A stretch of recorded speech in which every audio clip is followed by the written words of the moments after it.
Hey, welcome back to our channel. In this video I will show you how to add fingerprint on your Xiaomi 15T. Okay, so first of all, let's open settings.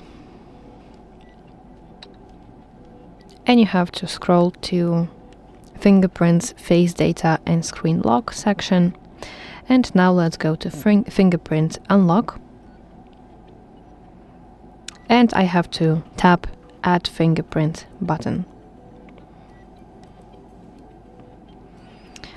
So now you have to scan your finger. So you have to lift and place finger repeatedly on this sensor, adjusting the position of your finger slightly every single time that you tap your phone.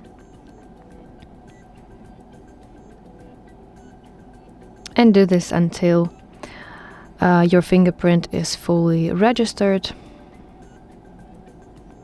Tap Done button, and now you see that my fingerprint is here.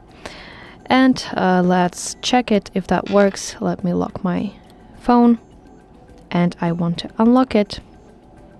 It works. So that's it. Thank you for watching. If you found this video helpful, please like it and subscribe to our channel to see more content like this.